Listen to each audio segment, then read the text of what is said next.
Well, good afternoon, everyone, and welcome once again to your live Investment Dominator Q&A call. My name is Warren Davis, and we're here on a beautiful Thursday. It is the 21st of January. Thursday, January 21st, 12 noon. That's Arizona time, 11 o'clock Pacific time to get your questions answered. Hopefully, you all are able to see my screen, the LPG deal flow. We'll probably be referring to the screen a couple of times based on the questions that have been coming in. But for those of you that are here for the very first time, we just want to say welcome to you and to make sure you know how to enter your questions. And hopefully everyone can hear my voice okay. Anyone out there that you can hear my voice, if you just give me a message letting me know that you can hear me okay and you can see my screen, we are good to go. So for you just to answer any questions or to ask any questions, we want you to use your control box that you have located there as you're in this call. And you can simply type in your questions here in the questions box and hit the send, and that will get questions and or comments directly to me. If you would please, in front of your question, if you wouldn't mind putting either the word question and a colon and then state your question so that I can distinguish between questions and comments, that would help me greatly. So you can use the actual word question, or you can put a question mark and then ask your question, or you can put a Q. Some people just put Q and a colon and they state their question. Either way, I'll know that it's a question and I won't look at it as a comment, and we'll be able to hopefully get that answered. We're gonna, as usual, we're gonna start with our backlog of questions that we have from the past couple of weeks that we've been doing the webinars, and make sure that we get those addressed. And then we'll move on to some questions coming in today. I want you to know also that to get your questions answered, you can actually go into the Investment Dominator. I'll bring up my Investment Dominator screen here. Now, this is one form in which you can get your questions answered. You can also come up here under Help on your Investment Dominator screen, and you can create a new support ticket. That's another way that you can actually send in and get your questions answered. A lot of times what they'll do, since if you create a ticket and actually state your question here, the technical people will forward that question to me so that I can address it on one of these webinars. But that's just another way to get your questions answered, you know, in a fairly reasonable amount of time. And again, want to say welcome, happy Thursday to you. Hope you guys are looking for a good weekend. And here we go with the questions from this last week. We have one question from Lou. Lou asked specifically, is the February 9th Investment Dominator Maximizer training? Lou is asking, is that going to be in person, or are we doing that virtually or online? And the answer to that is we are definitely going to be doing, the next one is online. And just like the last several that we've had, not sure when we're going to have another live Investment Dominator Maximizer training due to the COVID that we're dealing with here. Let me make sure this is quieted. Okay, so definitely the one on February 9th, 10th, and 11th, that Maximizer Workshop is going to be done online. So you'll come into a Zoom room and we'll be displaying our Investment Dominator screen and carrying you through all the different aspects of the LPG deal flow that we will be discussing. So hopefully, Lou, you'll be joining us, and we'll look forward to seeing you there.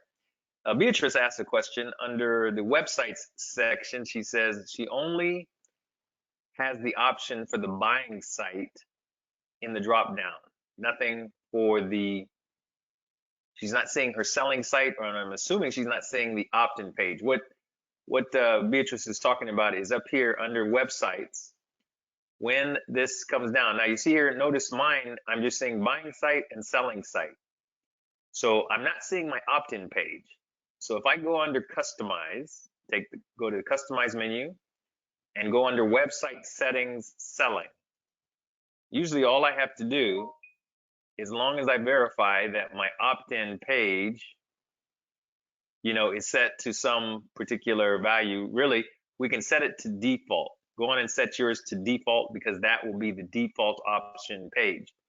So opt-in page, set your opt-in page to default, and then come down and say update site.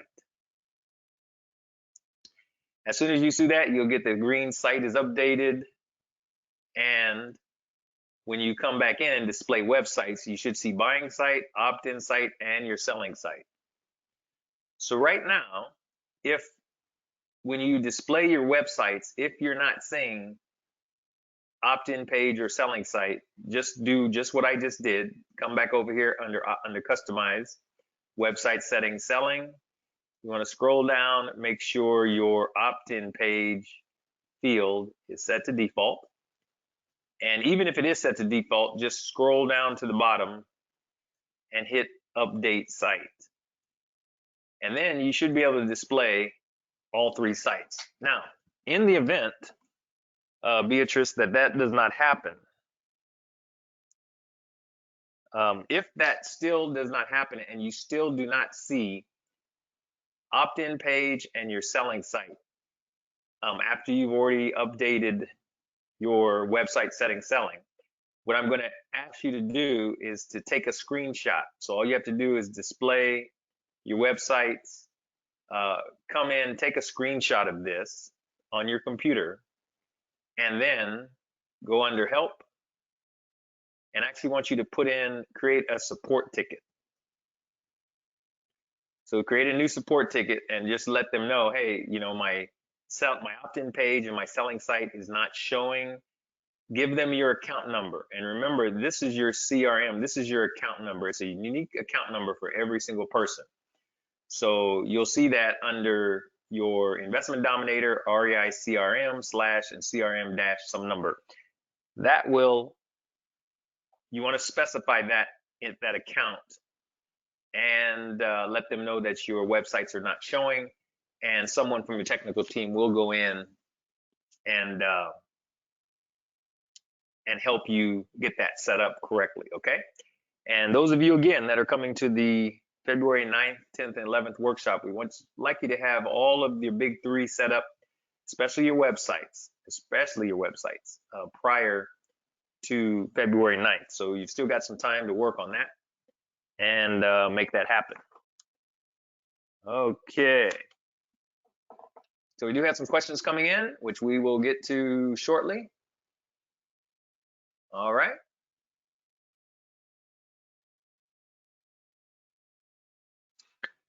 Okay, so we have Mark and Stephanie,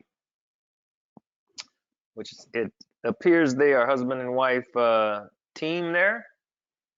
Always good to have husbands and wives working together.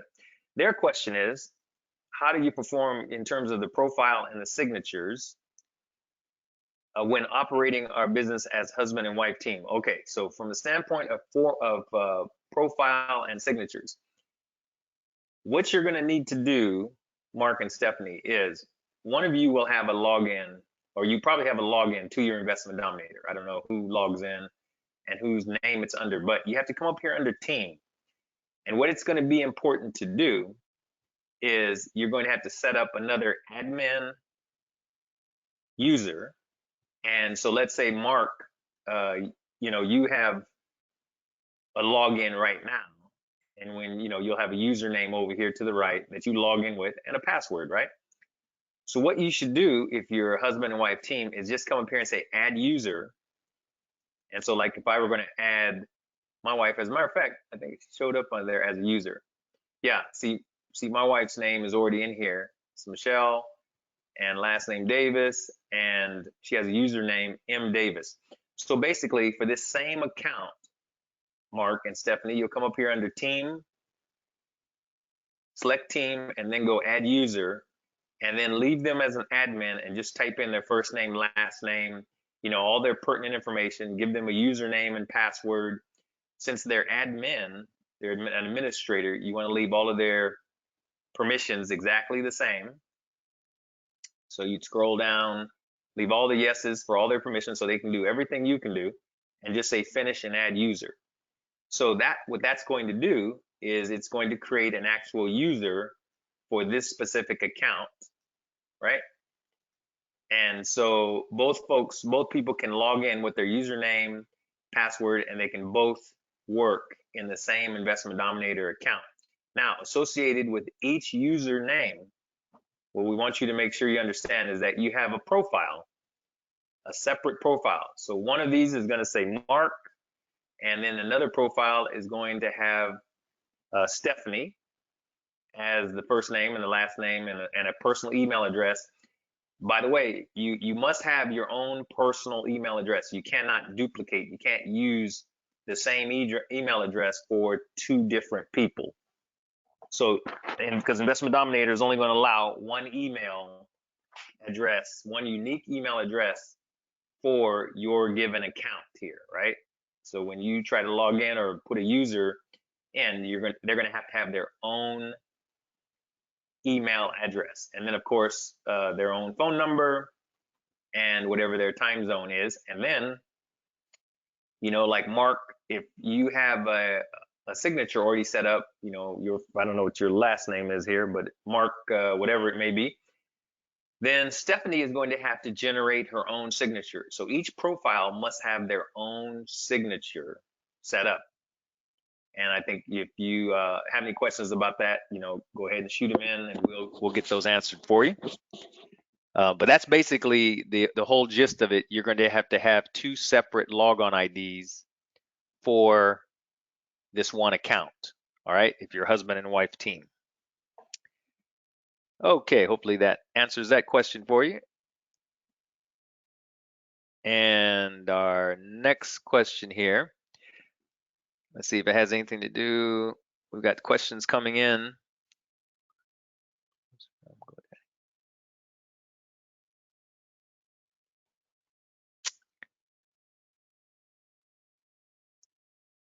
Okay. We'll get Beatrice's question here, and then we'll get John's question coming in for today. So Beatrice was saying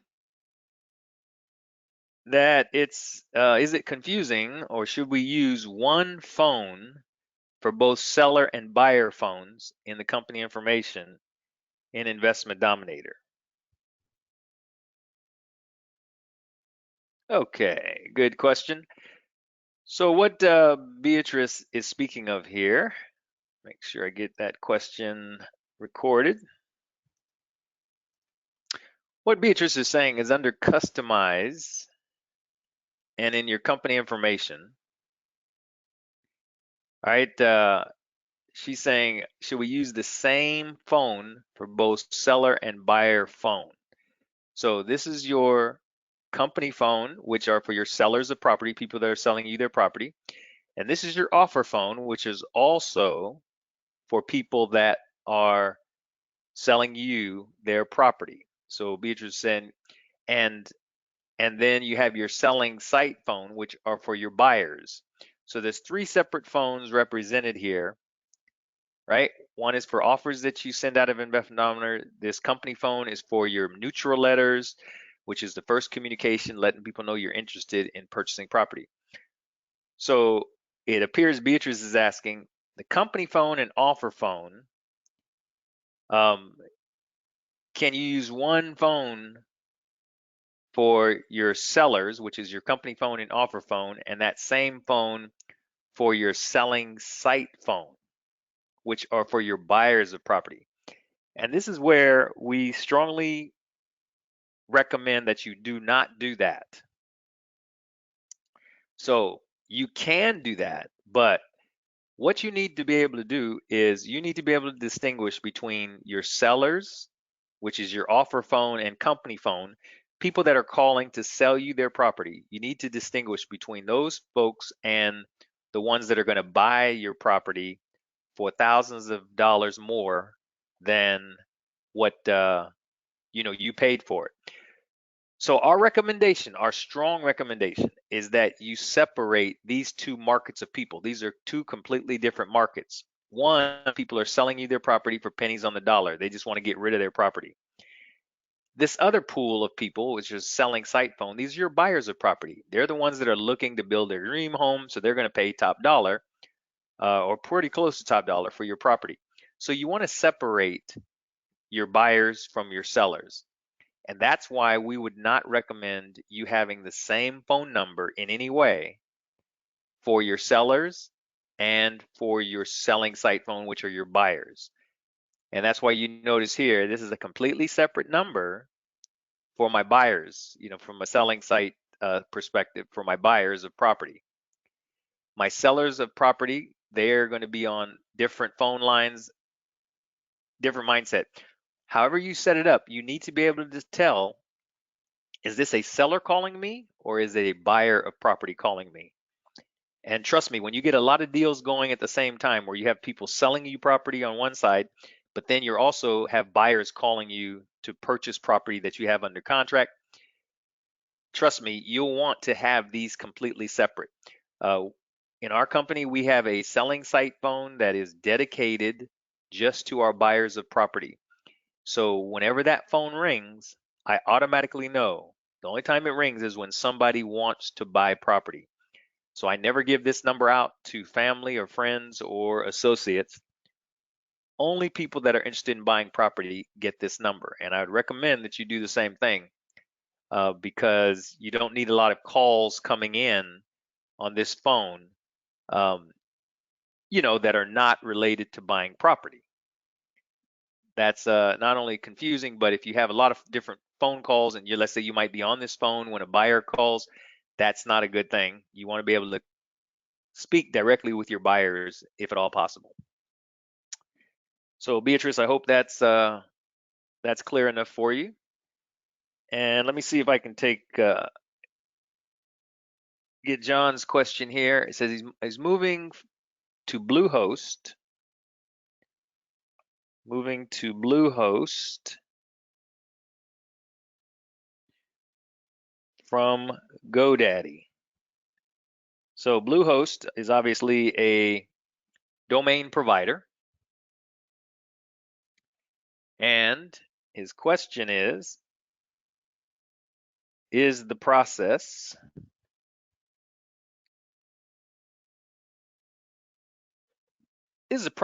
for Investment Dominator the same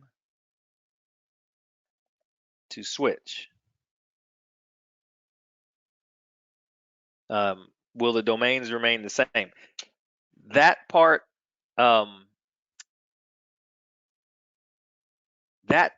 John, I am not sure. I don't think the process is going to be the same.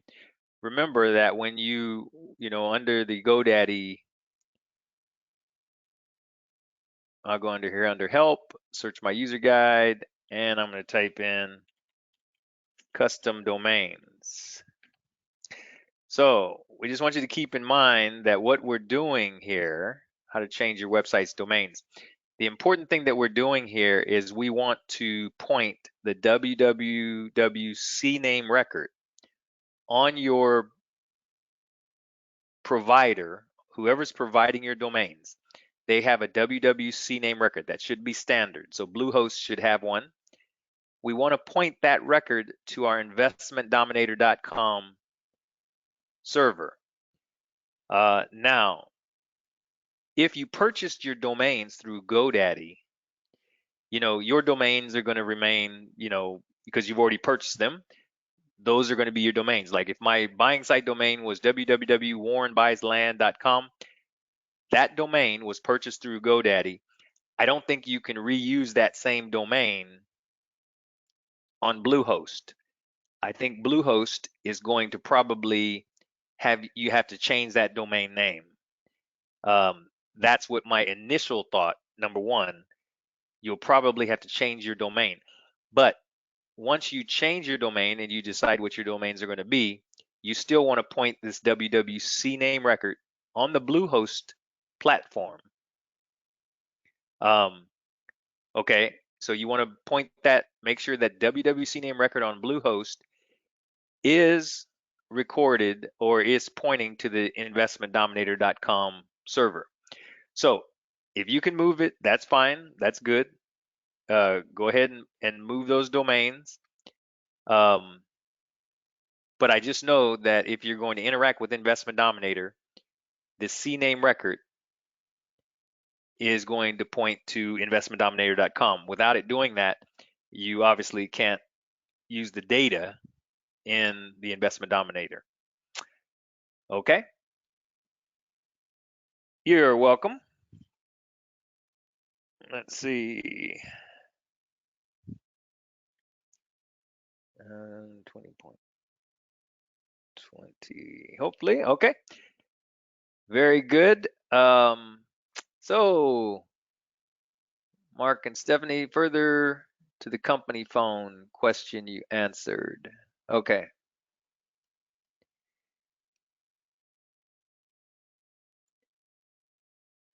Yes. Okay. So yes, you're right. I had in this particular, this is a different account. So it's, and again, these are demo accounts. But keep in mind, so Mark and Stephanie saying, well, yeah, under the, when I trained on Monday, I showed you an account, which should be this account that has, oh, let me log back in.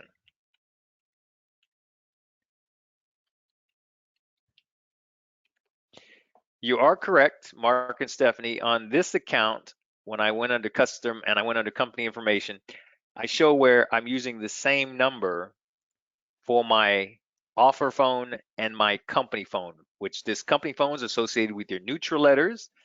Offer phone is associated with your offers. So I was showing you where if you use Ring Central, you can have one number, one phone number, and two extensions, right? So that was my demonstration. And on this other account over here, which is also a demo account, there's another configuration you can have in your company name. You can have a unique phone number, one phone number for your um, neutral letters that go out of Investment Dominator. And for any offers that go out, you can have a different number altogether. So Ring Central can also set you up with 3 different numbers. And then the selling site phone would be a third number. So in this situation, I've got 3 separate numbers for my company phone information. Um, if you're going to use Ring Central and you're going to do the first configuration that I mentioned on Monday, which is one phone number, 2 extensions for Ring Central, all you have to do when you call them up is request, I want one phone number and 2 extensions, and then you can decide also if you want Ring Central to give you a second phone number, right? For your selling site would be dedicated to your buyers.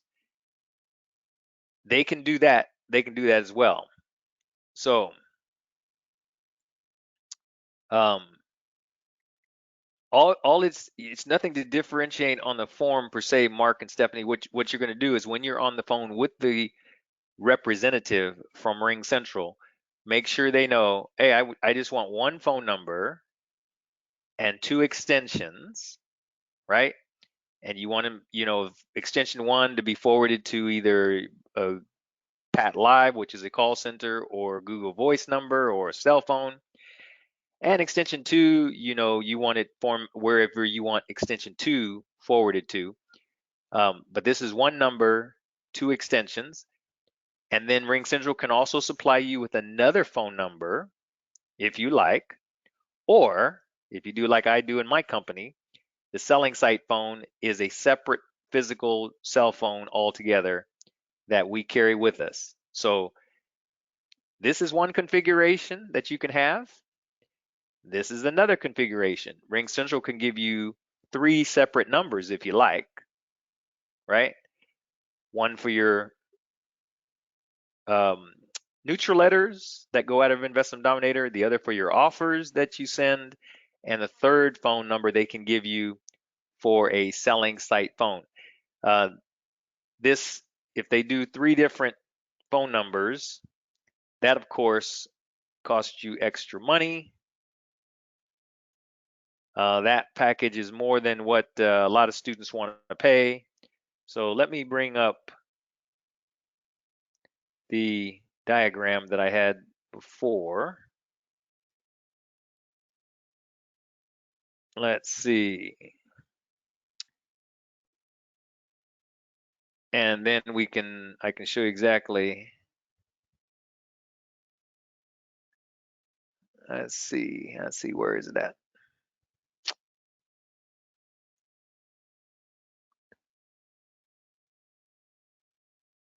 Okay, here we go. Okay, so what I was describing the other night is 1 phone number, 2 extensions, and you can get a second local phone number for your buyers, right? Or there is another configuration, 3 lines, where you have phone number, local number 1, that are requesting an offer. So this is people that are calling in from your neutral letters, and you're forwarding that call can be forwarded to Pat Live or Smith AI or another call center. The second number are for your offers, would be for your offers that you've sent out of Investment Dominator. People are going to call you back and discuss that. The third phone number then is for people who want to buy land that you have under contract. That can be forwarded to a cell phone if you like. You just need to be able to distinguish between, which one of these numbers are coming in, so do I have a buyer on the line or is this a seller of property on the line? So this is a different configuration, and I can assure you this is more money. I've heard it's around $80, $85, something like that, for this kind of configuration on a monthly basis. What we're recommending is this configuration here, which is shouldn't cost you more than like $37 and some change each month for 1 phone number, 2 extensions, and then a second phone number for your buyers of property. So the question that you're asking, it's actually going to be, let's see, 25. I have to make sure I write down all of my questions. Okay, I'm hoping that's clear on your phone systems. It takes a little while. If It takes a little while to understand and fully digest these, these phone systems especially. So just give yourself some time and keep asking your questions, and you will get it to where you'll be comfortable with it. Okay. Which I'm just going to put down which ring central configuration.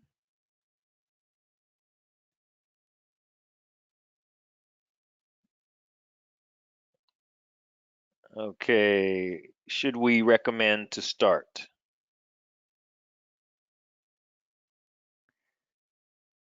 Okay, and there's multiple ring central configurations.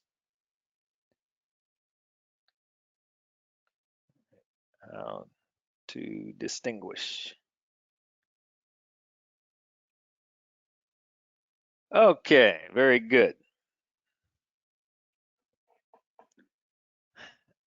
Okay, and then Mike is asking, are these Thursday webinars, are these recorded? Yes, they are. I actually am not available to watch the presentation live. I understand. No problem, Mike. Yes, all of our webinars are recorded and posted. All right, and I'm usually like running right about a week behind in terms of getting them posted, because there's a whole different department that gives me back the YouTube links as I'm recording this, because right now this is being recorded. And so when you come up under help, just so you know how to access them, weekly live Q&A training calls is what you want to go to. And since you're registered already, you click here to view the replays of previous live sessions. So this right now, the last one I released was on January 7th. So I'll be posting, last week's Monday and Thursday webinars, probably by end of business, like Saturday timeframe. I'll get those posted. But this is for each week, and so we had the 4th and then the 7th, right? And so last week we would have had, or this past week we would have the, let's see, this is Monday, so the 11th and I guess the 14th or 15th, right? So this is a week, this is a Monday, was the 4th of January. And so we record all the calls and we put them in a video over here to your right, the entire hour call. And all you have to do, once I post these, we'll be posting the next week's webinar. So last week's webinars will get posted by at least this Saturday. And then we have this week, which was the 18th, and today the 21st, which will probably be posted next week. All right. So feel free to access those. And this is, this is all the time. So people ask, that are in coaching, well, how can they continue to get support even after, their coaching ends? And this is one way to still get your questions answered. Just hop on one of these webinars, type in your questions, and we will get them answered for you. Okay. So Sarah asked a question here. Very good question. How do we upload a mass list, and how can we update or manage records within the Investment Dominator? Okay. Now, keep in mind, we don't recommend that you upload an entire list. He's talking about a mass list, like a county list that has several thousand records in it. All right. How do we manage or update?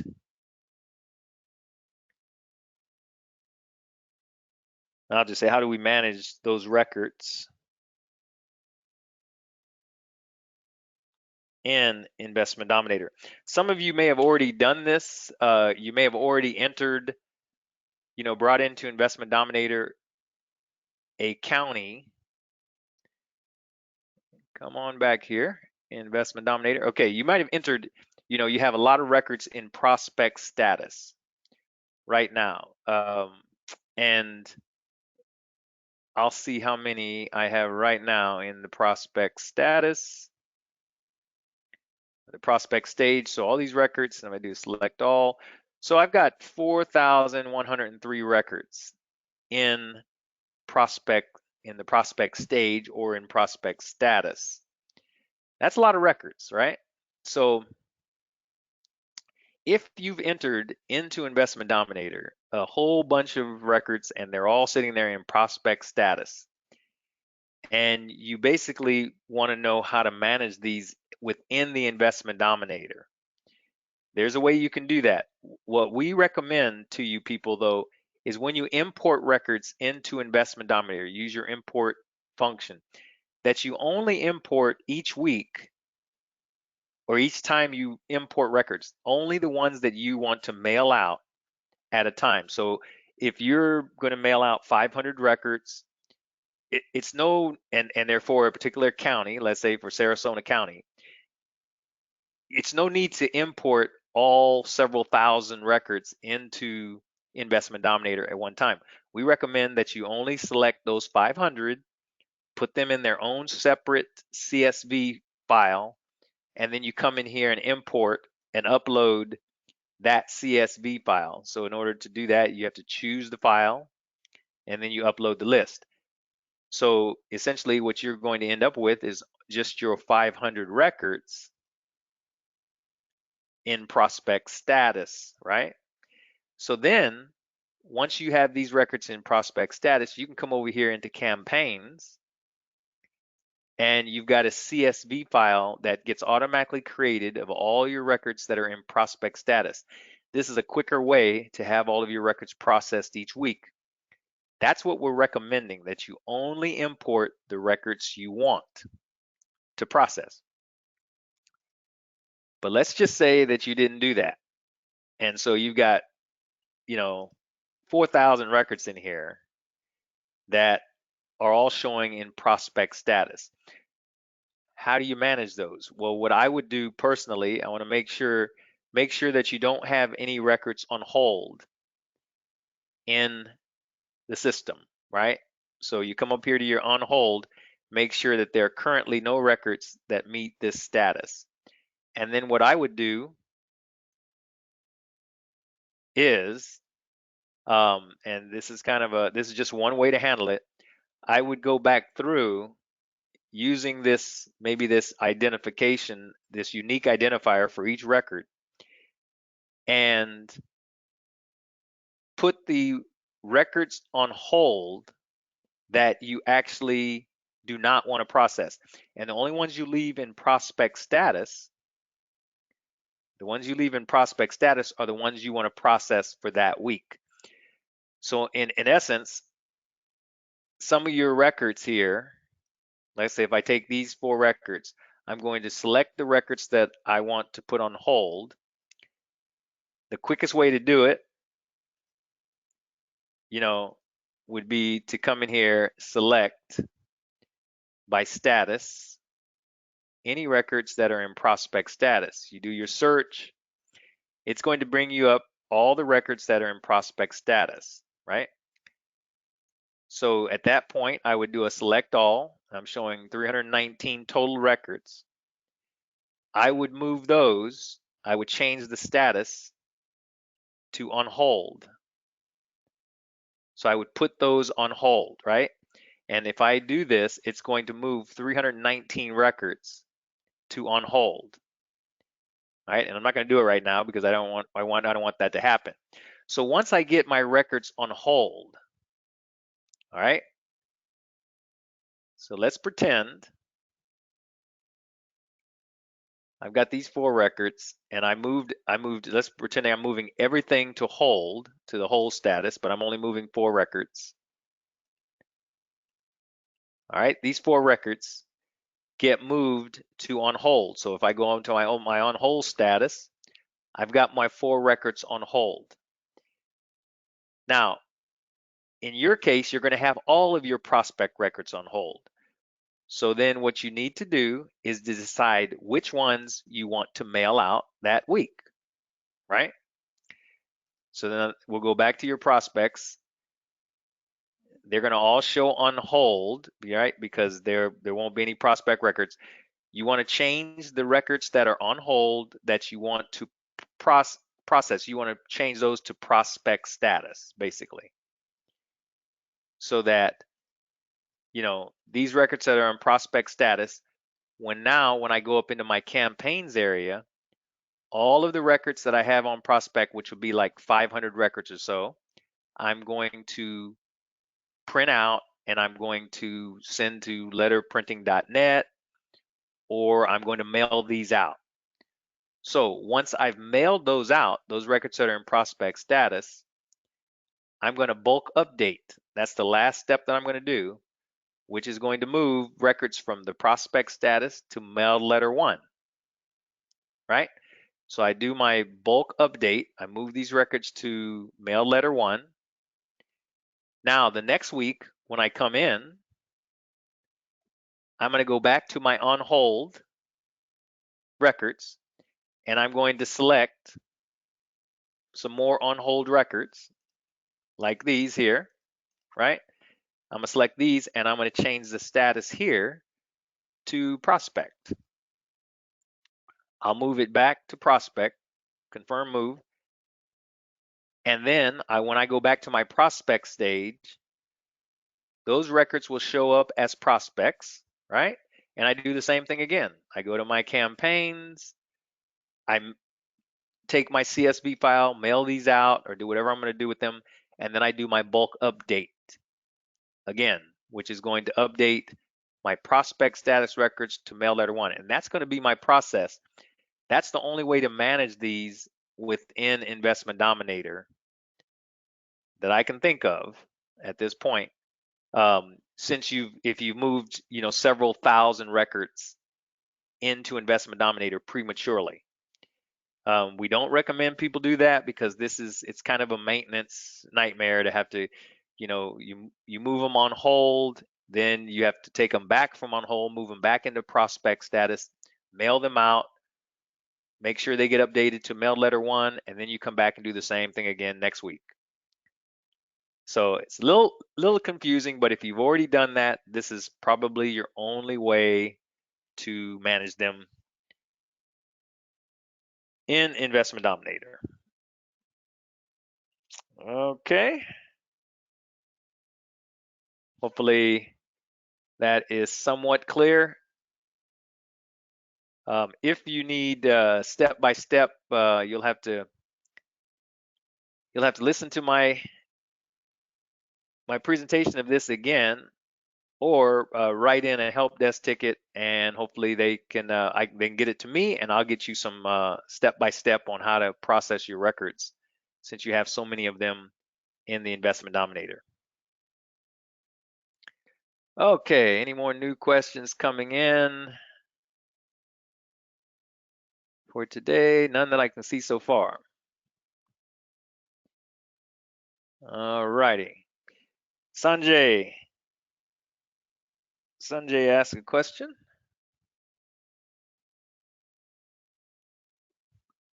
This is 40.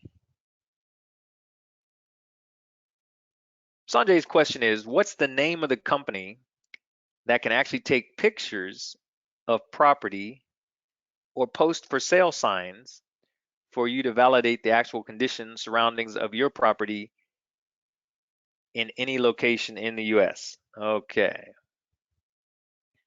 Sanjay wants to know name of company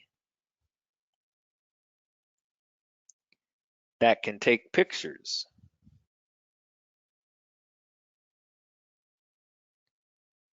of property. Okay, very good question. And some of you will need this. Now, those of you that are if you have records in selling mode, so that means they're in complete ready to sell mode, meaning that you've gotten them under contract, you're ready to start marketing. So Sanjay is saying, okay, well, how can I get a company to go out and actually look at the property and take pictures of my actual property so they can put that on his website or put it in his listings, basically. So the name of the company is wegolook.com. So I'm going to open up a window here and he can show you the website. wegolook.com is an actual company that they work pretty much all over the United States, and they will actually go out and take a picture of your actual parcel. In addition to taking a picture, I believe that they will post for sale signs on your actual property so that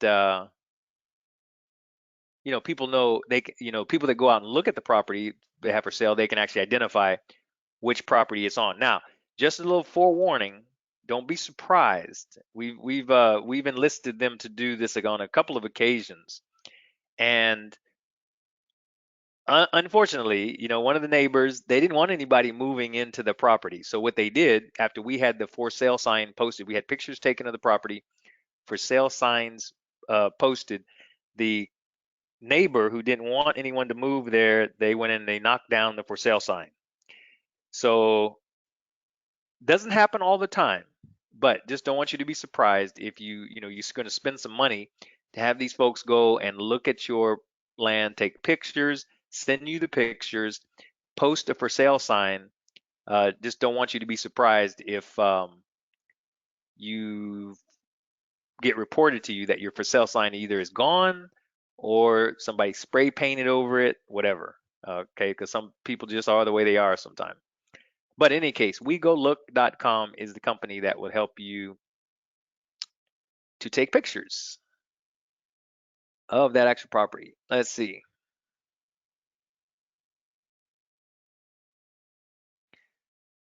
Okay. Mike is asking, says he's loaded 300 records 10 months ago.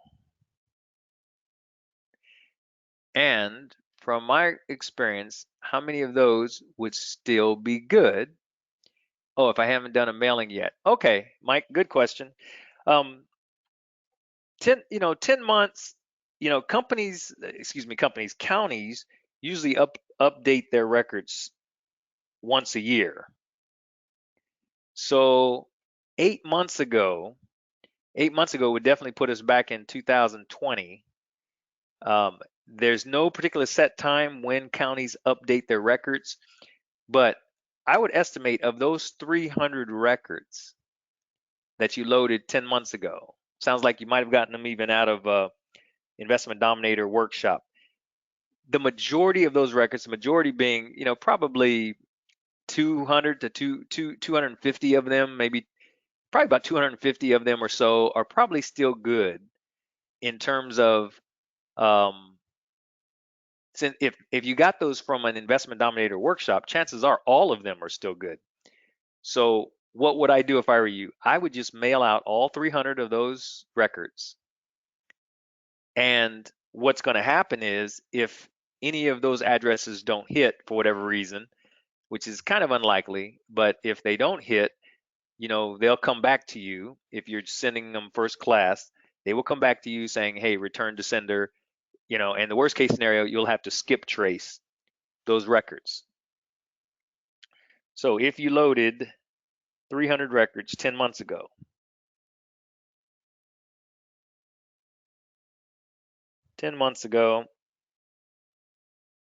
I would estimate, at least 75, 80% of those records are probably still just fine.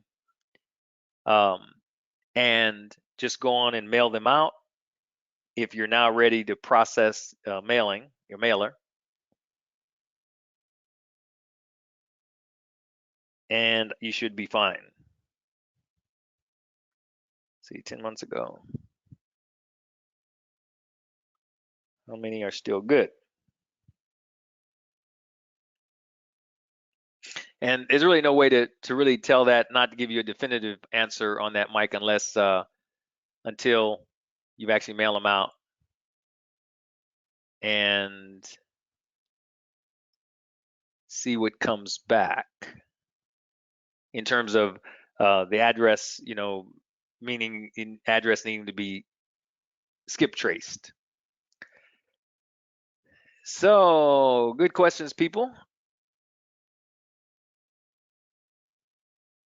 Okay, let's see. John is also asking, how do you learn how to be proficient in Facebook Marketplace? Is there a tutorial? I wish there was, John. Okay. How to be proficient in Facebook Marketplace. Is there a tutorial? Well, there's definitely not a tutorial to my knowledge. I'm wondering, I'll check real quick to see if we have any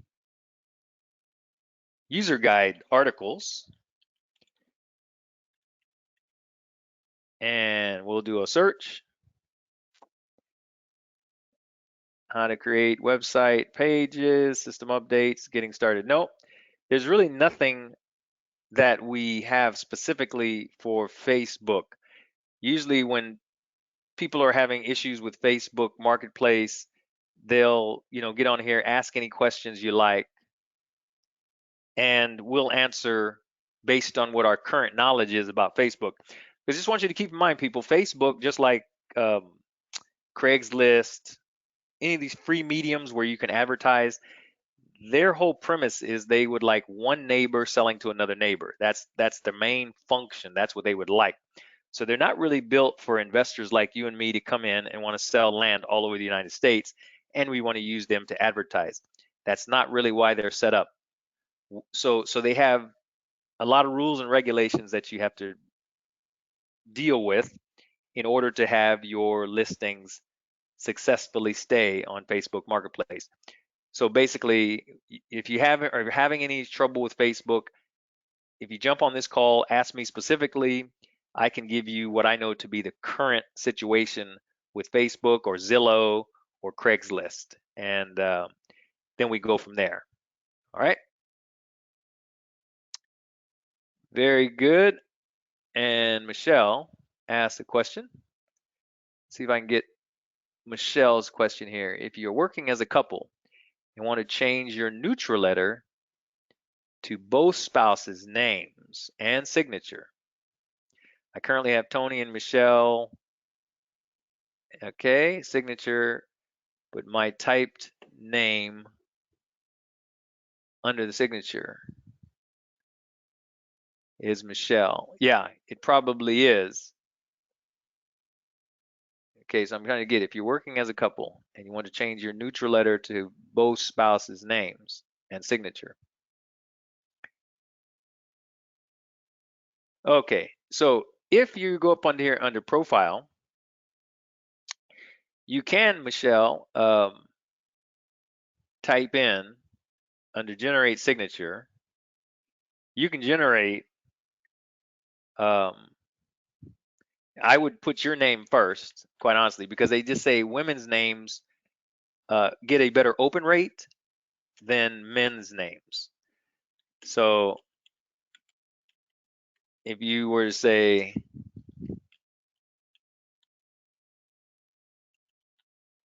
you know, Michelle and Tony Robinette, I guess is how you spell it. Yep, it looks like how you spell it. Select your nice font here. All right. And it's going to bring up your signature preview. Let's just say you wanted to put some color in there. It's up to you. You want to make it and say, then click outside. It's going to change it and say insert signature. So you can do something like this where you have signature is actually Michelle and Tony Robinette. There's nothing wrong with that. Keep in mind though that the system is going to pull from your first and last name. So if you wanted for that profile, if you wanted both of your names to show up, the only way to do that would be to have the first name be Michelle and Tony, and then the last name Robinette, like that. So within this profile, you know, Michelle and Tony is actually going to be considered the first name, last name Robinette. So that's going to match then your signature, and you'll have your signature, and then you'll have Tony and Michelle show up underneath that signature correctly, right? That's the only way I could see to do that, where both of you can have both of your names on it. And as you can see, the more letters I have in any first and last names, the smaller it's going to actually print out. So hopefully that gives you how you got to lay it out in your profile if you want both of your names on there. The only other way is what I showed Mark and Stephanie, is you all each have your own login or your own profile, your own username, and in that way, when Michelle, when you log in, the system is going to process all of your neutral letters based on your signature, using your signature, and then when Tony logs in, if he were to do the processing, it's going to use his signature. Other than that, for both of you, you have to set it up something like this here. All right, hopefully that answers that question there. Okay. All right, wow. Oh, wow, our time is really getting by here. I've got a few more minutes here. And I just want you to know, you're asking some good questions. You're very welcome, Michelle. If I don't get them, um, answered today, I promise you I will go through the system. I go through the system like on Friday or Saturday mornings, and I'll get them ready for Monday's webinar. Now, Monday's webinar, the first half, as you know, is for setup. So we try to reserve like the last 20 minutes. I can then go back and answer some more questions that don't that are not around the big three items. So Jansen asked, okay, let's see if I can get one more question here. Have you ever changed the 10-day time period in a seller offer contract from 10 days to another number of days? Yes, I have. So what Jansen is talking about is under the customize area, document template settings. Okay, document template settings. This is where you specify, right now it's set to 15 days where the offer, any offer I send to a customer they have to accept it within the next 15 days from when I produce the offer. So if I produce an offer today, being the 21st, the customer has 15 days. And Jansen is saying, have I ever changed this amount from 10-day? Obviously, I've changed it from 10 days, but I changed it to 15 days. Because of COVID right now, we're actually giving people, like even up to 20 days to accept the offer. This one is set to 15, which is, works fine. So once you set this offer accept by, 15 days, when I go into my actual offers, offer request, if I produce this offer out, let's see, let me find one here that would actually produce out, generate documents. I look at my actual offer as it comes up. You'll notice that offer acceptance. Okay, so this offer is going to expire on 2/5, though that's 15 days from today. That's how you change that field there. So if I say 20 days, document template settings, and I change this to 20 days,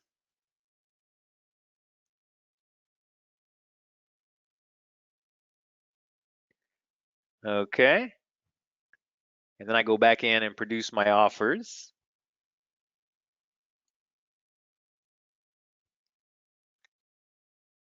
And we'll generate this document, and I'm looking at my offer now. Now before it was February 5th. See, now it's February 10th, right? So that's now 20 days. So that's how you modify when they can accept that offer. And you can also modify, the closing date of your particular, when you're going to close with your seller, you can modify that date as well. But the whole point that I want you to understand here is that's controlled in the under customize and document template settings. All right, I'm going to set this back to 15 where I had it and do my update site. Okay. Very good, people. Thank you for your questions. That's all we have time for today. Just let me leave this thought with you. Keep on going, and the chances are that you will stumble onto something, perhaps when you least expect it. I've never heard of anyone ever stumbling on something sitting down. So that's a quote from Charles F. Kettering. Just keep on moving forward in this business. The chances are that you will stumble onto something, perhaps when you least expect it. And I know that's a fact in this business. I never heard of anyone ever stumbling on something sitting down. So if you're sitting idling and waiting, you're definitely not going to stumble onto anything. But if you're moving forward and you're taking action, even if it sometimes looks like it's not a correct action, but at least you're in action.